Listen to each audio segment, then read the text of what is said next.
Hey there folks, this is GreenXI welcoming you to Let's Play Rain. Now this is going to be a side Let's Play, which is going to be completely blind, but I'm doing post-commentary once I finish an episode of the last one. If you want to see who it's made by, go back and have a look at the introduction, which is in the same playlist as this. I just wanted to show off the options by here, because I thought it might be an interesting way to go about it. I'm going to leave you now to the opening cutscene in a moment. I know the picture quality isn't brilliant, but it's the best I could get out of the Dazzle at the time. So, yeah, I'll leave you to this in a bit.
And here's where the game really begins. Now, I really loved the opening cutscene because it was such... Is it called water paints? And the fact that it all drizzles down as if it's raining even in the artwork, and how he turns invisible throughout the cutscene.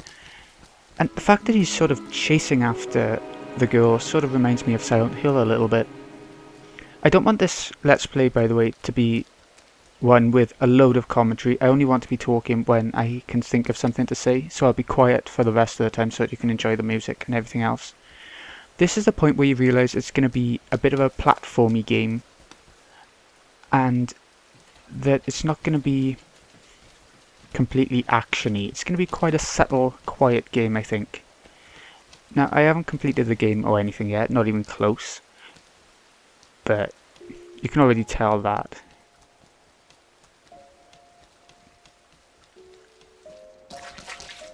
The little puddle movements where you're invisible when you're not in the rain. I really like that effect. You can... There's a film, was it called The Invisible Man? Where when he went in the rain and things like that, he could be seen, or when he wore a trench coat. That interested me. The way that you could interact with everything around the environment, including that fountain. I could have had a lot more fun there if I wasn't recording, just jumping around in the fountain, I think. I wanted to hit over those, are they wickets or something? Cricket wickets? To see what sort of effects were available in the game. I wanted to see how much substance the game had, since the E3 trailer was all I had seen before the game, you know?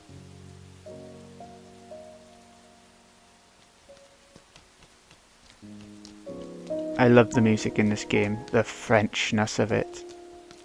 Okay, so it looks like we can't go through the gate yet. It's a bit stuck apparently.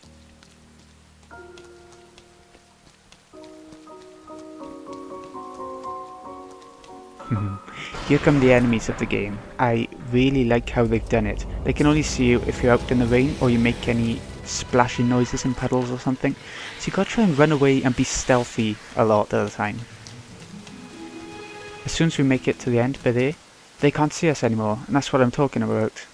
It's only when you're in the rain or in puddles or something that they see you.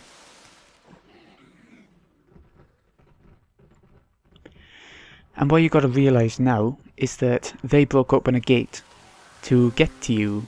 Although I wasn't completely sure, so I was running around by there for a little while just to see if you could go through any other doors and things like that. But it looks like there are quite a few invisible walls in this game.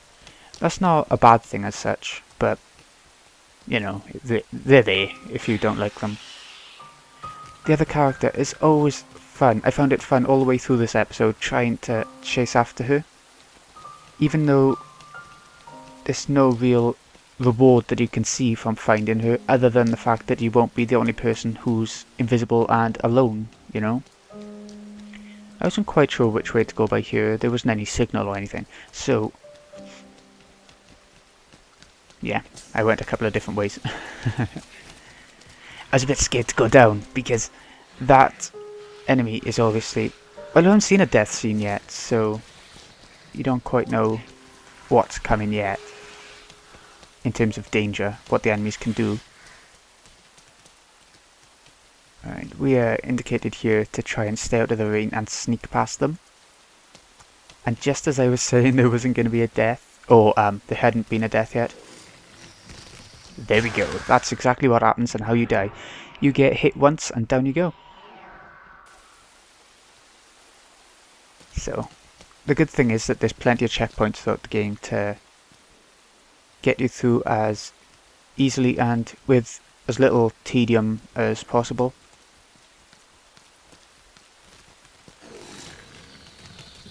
Hoo-hoo. I thought maybe you could go through that door because there's a big light above it, so it looks important and everything. But apparently not. It reminds me a lot of Silent Hill once again, because of the way that you need to find the doors. Some of them are locked, some of them are not. You know, the sort of general vibe of it. The vibe of being all alone as well.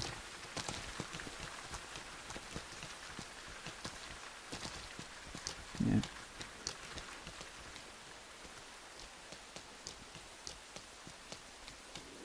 It took me a while to figure out to come down this way. As you can see in the top left corner, there's like a rippling effect. That's the autosave thing. I know we saw that earlier and they explained it earlier, but just to say. Okay, this part mentions going to a rooftop, so I thought it would be obvious to go up, you know? So you have to just leg it, just like it says. It's nice. It's full of tension, you won't believe it. This whole game is really. So yeah, if you go up this way, you're obviously not going to make it because he's going to chase you down and you're not going to have any way to escape from him. So this time around, I try something a little bit different.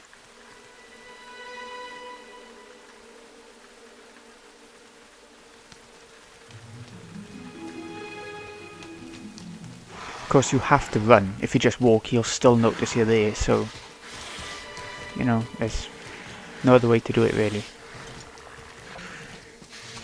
For some reason he doesn't come in and chase you by you. I found that a little bit strange. He just suddenly stops. He knows you're there.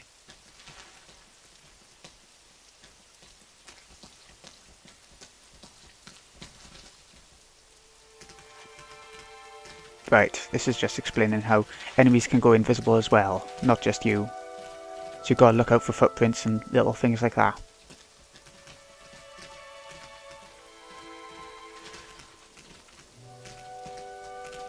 You'll probably notice how this isn't a very comedic Let's Play or anything like that. I'm trying to keep it a little bit informative, a little bit interesting. Anyways, this has been GreenyXI. I hope you've enjoyed.